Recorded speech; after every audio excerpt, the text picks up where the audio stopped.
Well, today on the Family Answer Man, we're answering your questions about family challenges when dealing with middle school children from a biblical worldview on the Family Answer Man program. This is David Orgis, and I am here with Dr. Mark Crosby, the Family Answer Man himself.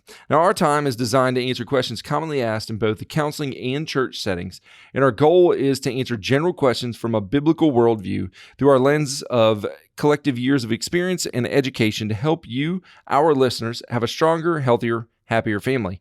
We want to thank today the incredible people at Winter's Air. Winter's Air is located in Denham Springs and services the Denham Springs and surrounding areas. And we want to thank the incredible people at Dave's Smokehouse and Specialty Meats located at 35770 LA Highway 16 in Denham Springs for underwriting this show. The show is not a therapy session, and it's not specific advice to your situations. Mental health is a very serious issue, and family dynamics can be and often are very complicated. So, for in-depth answers to your questions, we do encourage you to seek professional counsel specific to your unique circumstances. But we do hope that this episode of the Family Answer Man will encourage you and inspire you to make changes that will lead to a stronger, healthier, and happier family. As always, if you want to get in touch with us, you can email us at familyanswerman@liveoak.church. That's familyanswerman@liveoak.church. We would love to hear your questions. Well, Dr. Mark, Yes. big topic today, Yes. talking about family dynamics and dealing with middle school students, which Yes. can be a pretty unique animal all on its own, can't it?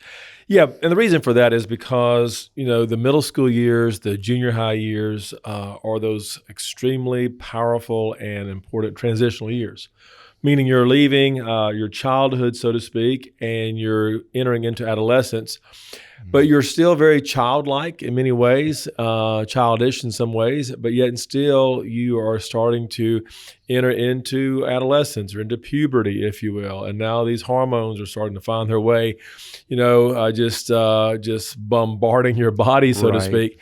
And so you're having feelings and emotions and concerns and urges and difficulties that you didn't have prior because of the change, the transition. Not only that, you're far more aware of your surroundings. You're far more aware of the concerns in your community or your school or your neighborhood, because you are more cognizant of some of the worldwide problems that everybody's facing. You're not passing by the news. Sometimes you're sitting down and maybe listening to it yourself with your folks. So the point is that these can be very difficult times and challenging times. Who am I? Where do I want to go? What do I want to do? Where do I fit in? The friends you had when you were in 3rd or 4th grade may not be the same friends you have in 7th and 8th grade. Yeah. And not only that, but there's a lot of peer pressure, a lot more temptation. And so there's just a lot of things that you're aware of during this time that can make this a very challenging time, not only for the individual, but also for the entire family. Yeah, that's a lot of change. And it, like you said, it's all coming at one time. Which can upset one part of the system, which upsets, as we know, the entire system. Exactly. And that is where our question, I think, lands today. Sure. Again, if you want to email us at familyanswerman@liveoak.church, we would love to answer those questions for you. The question that we have today says, I feel like my family is falling apart. Ooh. My oldest son is being bullied in middle school. My middle child says she has crazy thoughts. My youngest doesn't want to leave our house as she fears that something terrible will happen. What can we do to help our kids? Yeah. Well, again, as we said before, these are difficult times. The Bible says in the last days, perilous times will come. So we're living in, I will argue, some very unique moments of world history, meaning simply we see the struggle with the whole gender identity concern that is found in almost every school, every teacher, every counselor, at some point is dealing with this situation, this circumstance. We're dealing with the concern and the fears of global warming. There was just a report just recently talking about if it continues to rise, what will happen in concerning our food supply and this sort of thing. And kids are hearing this. We're also hearing about various concerns, maybe even in churches, where churches are splitting or they are downsizing, so to speak. not offering the opportunities they once offered years ago to our students. Kids are hearing all sorts of other things in their own families, whether it be divorce or the breakdown of the economy or the concern of the national debt even. I mean, I'm hearing kids who are 10, 11, 12 years old who are actually talking about this sort of thing as they're hearing their parents, maybe have concerns. Of course, many are concerned about some of the political division as well. I mean, there are 11 and 12-year-olds who talk about politicians. This person's a good politician or this person's a bad one. My dad supports this one. My mom supports that one. And so they are hearing and seeing so much more than we did maybe 45, 55 years ago, because of the fact that social media and all the technology that is at their disposal is flooding them with information that maybe they can or cannot handle.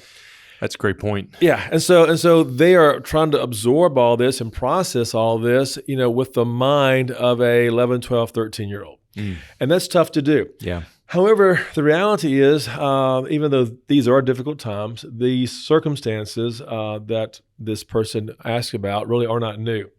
And what this sounds like is that, of course, he has one child who's being bullied. Yeah.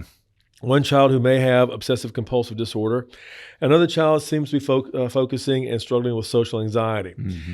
And so whenever you have teenagers, middle school children, these are real possibilities because as they go through life, as they go to school, there's going to be bullying. And as they begin to get older, they're going to obsess over certain situations and concerns. And there are some who are very fearful of getting too far from home or, being introduced to new social situations. And so there's that anxiety. The point is, these are challenges. And there is no silver bullet. I wish I could, write a prescription and say, do this and everything will be fine. Right. But there are some principles that we can apply that I think we need to look at. Some of these principles may help. Some been used for decades, if you will, if not centuries. So let's take each one individually. Let's begin, first of all, with the bullying. A bully, especially in the teenage years, is generally someone who may struggle what is technically called conduct disorder. Okay. The diagnostic manual talks about conduct disorder, and that basically is anyone in this age range, in the middle school, high school years, if you will, that threaten other people, that intimidate other people, that initiate the fights, that are often cruel. They'll say things and do things, if they can get someone, isolated, maybe, I hate to put it like this, but maybe in a bathroom stall or something like that, but really, initiate a fight or do something cruel. They steal from you. They destroy, your property. They're the ones who will, slit your tires. They're the ones who will, beat you up for your lunch money, so to speak, They're the ones that'll, smash your computer or whatever. The point I'm making is that these individuals struggle with what we call conduct disorder, and they are a real menace in many cases among, the children who want to do well and follow the rules and, want to be part of just a good, successful, healthy society. Yeah, do what's expected. Excuse me. And so a lot of these individuals with this conduct disorder will grow up to be what we call the psychopath, or the technical word is the antisocial personality disordered person. Now, again, many have discovered that most bullies are very insecure, and they themselves are often victim of abuse. Yeah. If you look into their background, many times they were abused as kids, maybe by an alcoholic parent or someone like that. And the old cliche, unfortunately, or even principle says hurting people hurt people. Right. So these bullies are often hurting themselves, and so what they do is they bully other people. So the big question is, so what can be done? Yeah. Most of us who've raised children have had maybe that moment where your son or daughter faced a bully. They make movies about this. I mean, Mean Girls even can be bullies, to other girls. And so what can be done? And again, these are things that we've all heard and maybe we've all done. And so what I'm sharing is really nothing new, but maybe to reiterate a couple of points. Number one of the first things that we can do is try to avoid the person. Try to avoid the situation. In martial arts, people who study karate and jiu-jitsu and kung fu and all these other martial arts that are out there, the first and foremost way of self-defense is not being in a situation where it will be required. Right. In other words, you avoid certain places, you avoid certain people, you avoid responding in certain ways. I've got some people in my world that are very, very skilled in karate and jiu-jitsu and that sort of thing, but they will tell you that they will do everything they possibly can to avoid a confrontation. To avoid the confrontation They'll, altogether. everything they possibly can to avoid a fight. And so again, noticing where your surroundings are, discovering who the bullies are, and avoiding these situations is the first thing one can do. Number two, I think it's important for parents as well as for the teenager, keep the authorities involved or keep them in the loop. Meaning this, the old saying, well, tell the teacher, and then the response is, well, the teacher doesn't do anything. Okay, well, that may be true. Okay, or the principal or the policeman may not do anything at that moment. That may be true. However, keeping them in the loop, making sure they make a note of it, making sure they're aware of it, I think is very important, for future, concerns and for future references. Thirdly, again, most of these individuals who are bullies, especially those who have conduct disorder, they cannot be won over with kindness. So, playing Marty McFly, thinking that it's going to get better, when Biff is, slapping you around, and thinking that, doing Biff's homework or giving them is going to make things better. It really doesn't. Yeah. And I hear that sometimes. Well, just, kill them with kindness. Well, that may work for some people, but most bullies who have conduct disorder, it's not going to work at all. They just see that as a sign of weakness. Right, and that's more of a good option for someone that you might clash with. Exactly. Or, somebody that you haven't quite made into a friend yet, but not necessarily the bully. Exactly. Next, in dealing with a bully, sometimes extreme measures may need to be taken. For example, you might need to change schools. You might need to change buses. You might need to change bus stops. You may need to do something like that if the bullying becomes so great and so out of hand that you just cannot manage it. Again, as I said earlier, and that there's going to be those who disagree with this, and that's perfectly fine. But I am a believer in martial arts and self-defense. I just am. I've been around it, for 55 years. It's been a part of my life, almost all my life, and I've seen a lot of good things come from it. I've seen people, become more confident. I've seen people who have been able to protect themselves in ways they never thought they could from the bully. I've seen it give a lot of camaraderie, to people who are involved in it. Most of our listening audience has seen the movie The Karate Kid. Well, and there's something to be said for that movie. There's something to be said for that situation. And I do believe that martial arts is a wonderful thing. And so I do encourage parents to get involved or have their child get involved in it, or maybe get involved with their child. It's a great sport. It's a great activity. There's tournaments. There's testing. It builds self-esteem. It builds self-discipline. It builds self-worth. It's really good, I think, for the entire family. There was a time when my entire family was involved. Wife, kids, everybody. And so I really believe it's a wonderful thing. Now, for some of our listening audience, they may say, well, I'm really kind of skeptical of karate because, there's a whole, Oriental Asian religion and Shintoism and all that. I don't want to get into all that. And that's fine. Well, then go into Brazilian Jiu-Jitsu, okay? Because Brazilian Jiu-Jitsu, there is no religious, undertone, if you will. And it's a great sport. It's a great martial art. And it's one that I think can build a lot of confidence in a person. And again, be able to defend yourself if you need to. Again, I do believe in walking away. I do believe in avoiding the conflict. I do believe in turning the other cheek. I believe in all those things. But there comes a moment when you must defend yourself or those you love. Yes, I believe, being passive is important, turning the other cheek, all those things, got it. But there comes a time when you must defend yourself or those you love. Again, I think most people would agree, the shepherd will strike down the wolf. Right. The shepherd will strike down the wolf. If that wolf attacks the shepherd, if that wolf attacks the sheep, the shepherd will strike down the wolf. Yeah. And so that's important to know. So again, I don't think there's any shame or problem with teaching or sharing with your children the importance of defending themselves, especially if they learn how. And so again, there's some great Christian jiu-jitsu schools, in our community. There's some great Christian coaches and professors of jiu-jitsu at some of our local communities here in the Denham Springs area and the greater Baton Rouge area. If you'd like to know more about it, you can call us, okay? You can email us, and we can give you those numbers and those people. So that's very important to note. And there's something else, too, that I've seen recently, and that is sometimes you may need to pay for a bodyguard. And what I mean by that is this.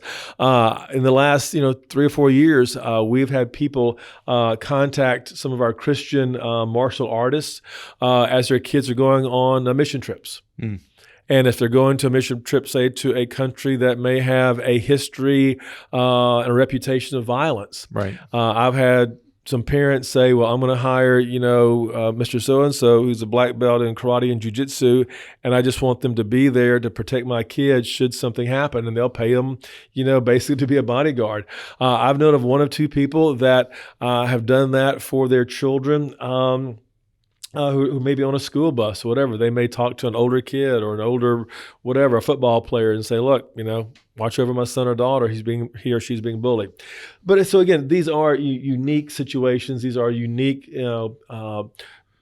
circumstances that we're in, and sometimes they require, maybe a unique solution. Right. And I know somebody is probably listening to this and they're thinking Matthew 5:5, right? Jesus says, blessed are the meek, for they will inherit the earth. Yeah. And I think it's important to remember that meek does not equal weak. Exactly. Meek is, it's having the ability to establish yourself, to defend yourself, to be in a position of authority and power, and choosing not to exercise that. And it's exactly the great old Chinese proverb is, it's better to be a warrior in a garden than a gardener in the war. Right?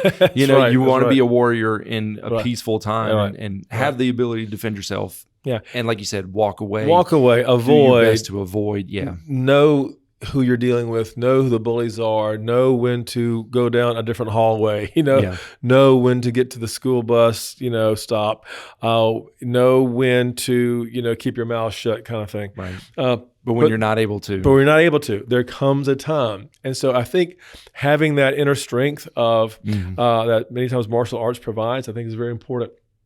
And I think it's necessary. And I think it's also just a good sport, no matter how young or how old you may be. The next situation here in this circumstance or in this family is the child who has the obsessive thoughts.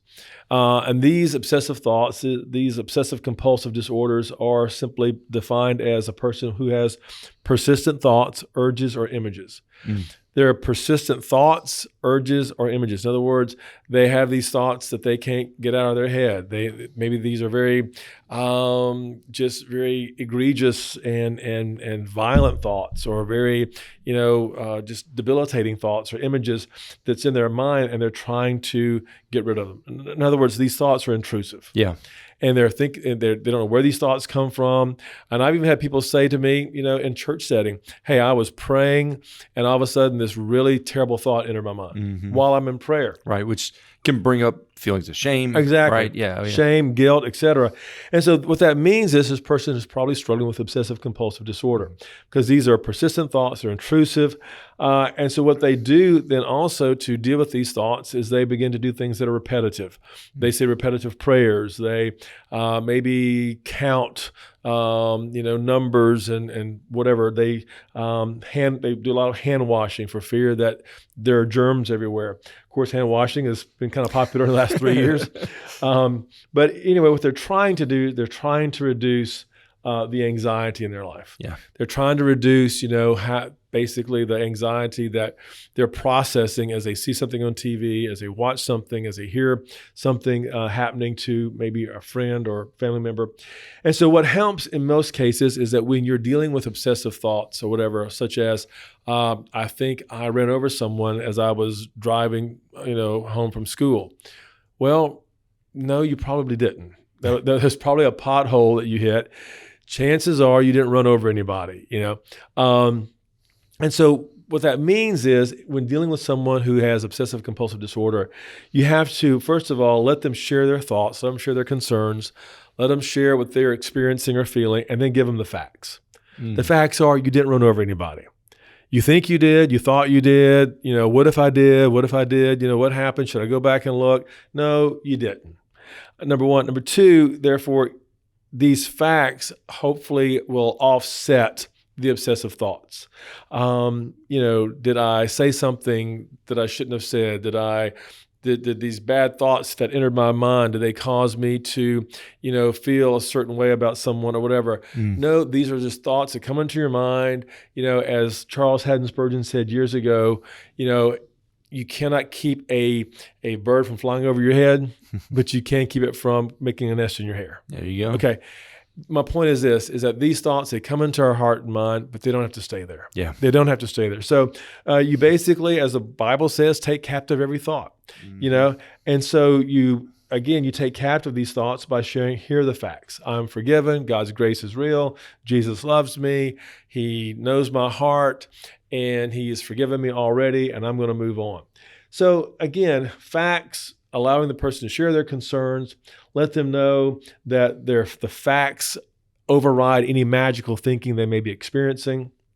And so again, that helps generally for the person who struggles with the OCD. The third situation is the social anxiety. Here you have this child who does not want to leave the house. Right. This child is afraid of maybe going to school or going to church or sitting in a Sunday school class. So social anxiety is a real disorder. Real quickly, what that simply means is I fear meeting unfamiliar people. There's fears of embarrassment or being humiliated in a group setting. They avoid social situations. There is this persistence in their avoidance. It can cause clinical distress, and sometimes it is excessive.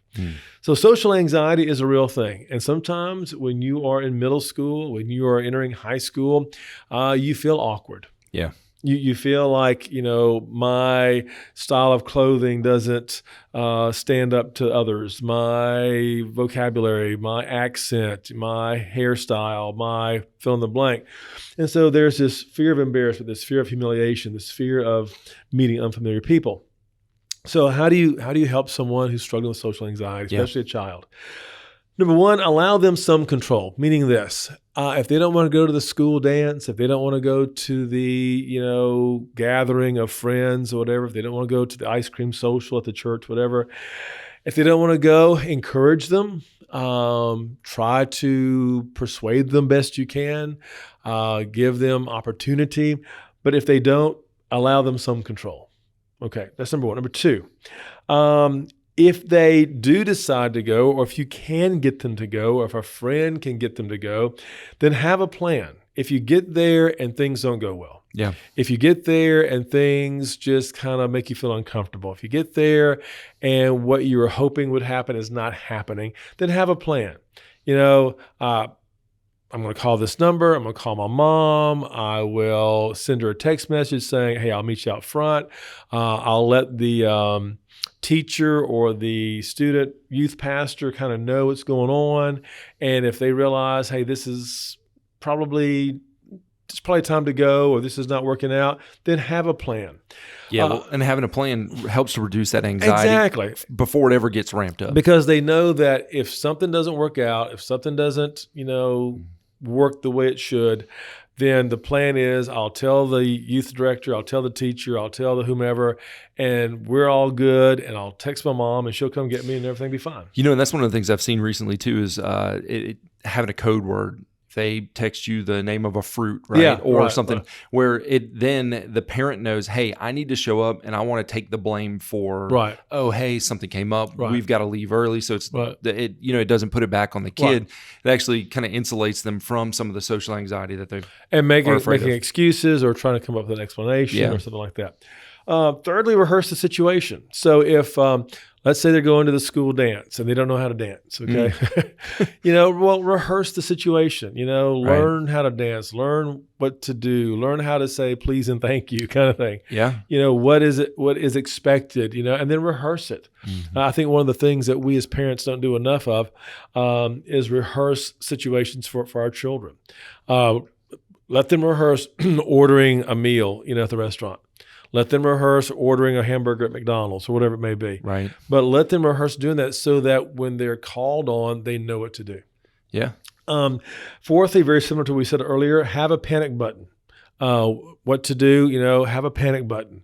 This is what I'm going to do. This is what's going to happen. But this is my panic button if I get into a bad situation. And we do this even in other scenarios where if a person's new to a situation, it's important that we share with them, if you get over your head, here are 4 things you can do. Here are 3 things you can say. Yeah. Here are 2 things that, will get you out of the situation. And then fifthly, gradually introduce them to some of this. Yeah. If this is their first time to go to a gathering of their peers at a church, youth rally, Right. and they're kind of new to this, don't make them stay the entire 2 hours. Yep. But let them go for 30 minutes. Just test drive it. Exactly. Gradually introduce them to some of these things. Gradually introduce them to maybe all their friends are having a sleepover, if they still do that these days. Yep. But maybe they don't want to stay all night, but maybe they can stay till 11 o'clock. Right. So gradually introduce them to some of these situations. Here's the final point, and to our caller who wrote this in, if you will, about this question. Dr. James Dobson used to always say that parenting isn't for cowards. Parenting isn't for cowards. It is not easy raising children. It is even more challenging to raising those who are in the middle school years. Yes. And so, number one, it takes counsel. It's okay to talk to your friends who have raised kids this age. What did you do? What did you do right? What would you do differently, etc. Number 2, pray for wisdom. The Word of God says to pray for wisdom, and that's that prayer that will be answered every time. Number 3, maintain connections with your kids. Let them know that you understand where they are. Let them know that, hey, you were once a very awkward middle school kid yourself, Yeah. Let them know that you had some of these same thoughts. Let them know you had some of these same concerns. Let them know that you had some of these same challenges. Yeah. And they'll say, well, did you really, Dad? You went through this? Yeah, I sure did. Right, because kids see their parents as superheroes, right? Having it all together. Never dealt with this, exactly. But when you say, I was an awkward, teenage kid with pimples on my face too. I mean, come on. Fourthly, flexibility is very important. Learn to be flexible with your kids. Rigidity often breaks down the family and it breaks down the child. So if the people who are listening got nothing else out of this, program, keep that in mind. Rigidity breaks down the family and it breaks down often, the kids. Have a good pace. In other words, don't always be in a hurry, but have a good pace in life. They don't have to go to every dance. They don't have to go to every youth function, but let them go to some, but have a good pace with your child. Be empathetic. Let them know, hey, look, I know what it's like to be bullied. I know what it's like to have obsessive thoughts. I know what it's like to not want to go somewhere where all your friends are going, but you don't really feel comfortable. I know what that's like. So show some empathy. And then also know this, that sometimes you're going to fail. You're going to fail as a parent. Your kids are going to fail maybe in certain areas. But it's okay to jump back. It's okay to restart. It's okay to, reimagine. It's okay to get back on the horse, as they say. Failure is going to happen, but you don't have to stay there. Yeah. And so if a family can do that, if a dad can do that, if kids can do that, then you will get through these challenges. You'll get through the bullying. You'll get through the obsessive compulsive, tendencies. You'll get through the social anxiety. As you work through this, as you're empathetic, as you're not as rigid, as you give the facts, as all these things begin to happen, and bottom line, creating the connection and attachment with your kids, you will get through it just like so many generations did before you. That's right. And just remember, you guys are doing a great job. By the fact that you're looking to do better means that you're invested. And so keep up the great work. Exactly. We're glad that you joined us for the Family Answer Man today. We hope that this episode has been helpful for you. I want to thank again the incredible people at Winter's Errands and Days Smokehouse and Specialty Meats for underwriting the show. And as always, this is not a therapy session. So we do encourage you to seek advice that is specific to your unique circumstances. But we hope that this episode of the Family Answer Man has encouraged you and inspired you to make changes that will lead to a stronger, healthier, happier family.